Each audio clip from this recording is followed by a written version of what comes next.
Hi friends, my name's Wes Lee and I fix band instruments. Thanks for stopping by my shop today. Let's see what's going on. In for repair today, we've got this beautiful Firebird F Tuba 5 rotor. Just really nice.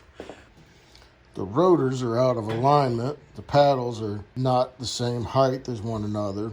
The mission marks on the rotors don't line up. We've got some bell damage to take care of. And the player has some auditions coming up, so we're gonna go ahead and do a full chem flush on it to get him ready for all of that.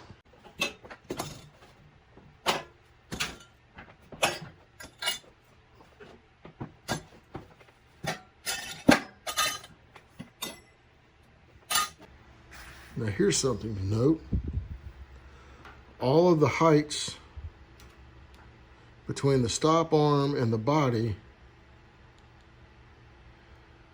are different.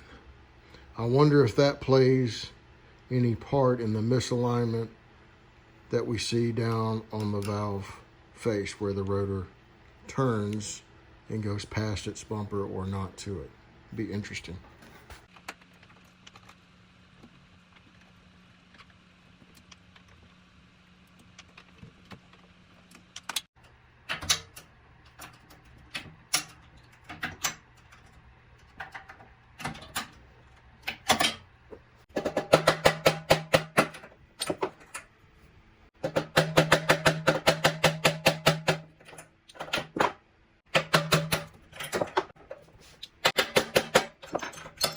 Friends, make sure your chemical flush procedure includes degreaser, includes soap and water, and includes lime scale remover.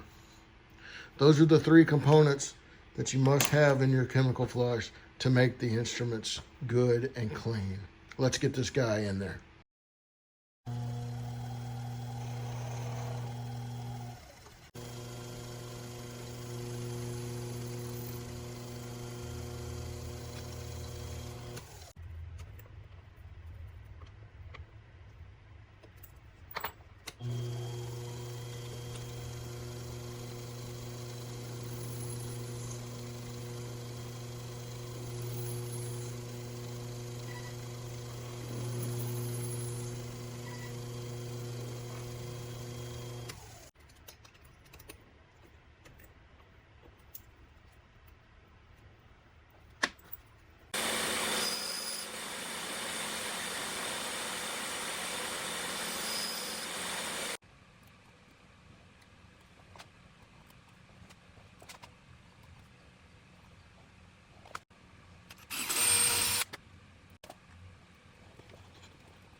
Professional repair tool, Fig Firth sticks. Okay, so why did I make this tool? When we were in repair school and we were working on French horns, we made this dowel rod with a drill out. The front side bearing, you have to seat this edge. And this dowel rod goes perfectly over the top, so you're delivering that blow equally all the way around to seat that down. Okay, that's good. I've used this large dowel rod with a drill out for a long time to seat rotors. However, it doesn't come out to the edge, see? It's the same size as the French horn. So while I was chem flushing this, I had another idea. What if I took a piece of Delrin, used a step drill to drill it out, turn it to the size of the rotor face. Now I can apply that pressure equally all the way around to get a proper seat. And no matter the size of the bearing, right here, I'm covered. So it's a simple, effective little tool, but this is not something that you can buy. It's something that you have to make. And like so many other things, it's taken years of just doing it the same way, and then I get hit with an idea. So don't ever be afraid to experiment. This doesn't mar the brass and won't bend it up. And the size of the drumstick will give enough area when I strike with my mallet. Okay, now back to the repair.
Remember, we talked about that these were all different heights.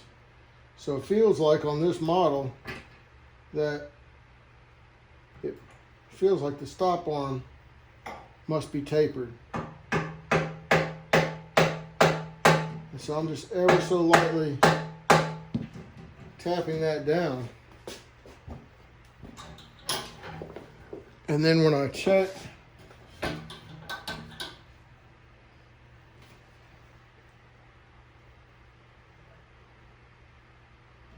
it seems to bring my mission marks back exactly in the spot.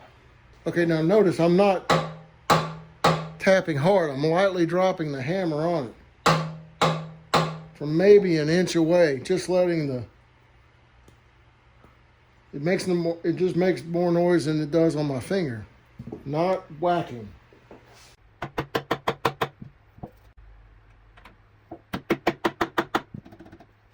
I'm going to show you this up close. If I can, let's go here. On like that rotor, I can hold the horn up. So there's our mission mark, completely in line. And when we push it through the stroke, perfectly in line. So that stop arm, let's go down to the next one. Bottom left of your screen. Perfectly in line, rotate, perfectly in line. Notice that now all of these stop arms are sitting at the same height, and it seems to play a big factor in the alignment of the instrument as far as getting the rotor to turn to the actual stop arm points.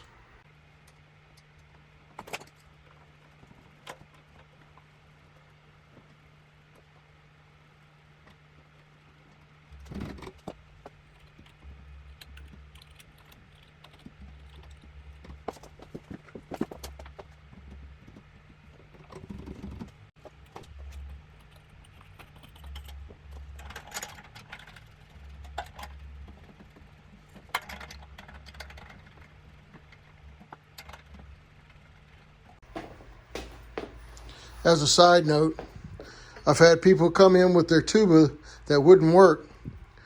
The cool thing about these horns is that they're infinitely adjustable. You can take this screw out and oil without having to take off the cap. However, if you tighten that screw down, it comes through the top and it will actually cinch the rotor down and it won't move. So make sure never to over tighten that screw. My goodness, those rotors feel so good. Okay, let's get these slides polished.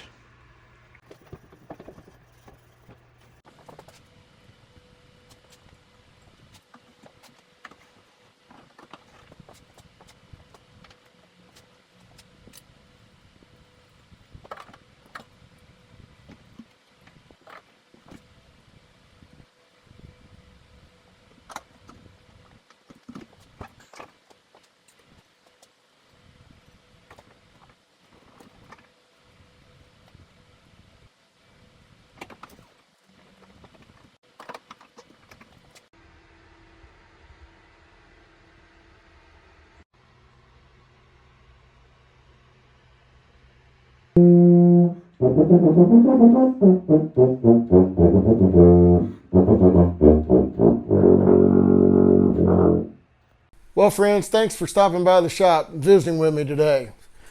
Made some cool new tools, fixed a beautiful tuba, and I hope picked up some other tricks from watching. I really appreciate everybody. Have a great day, and I'll see you next time around. Thanks.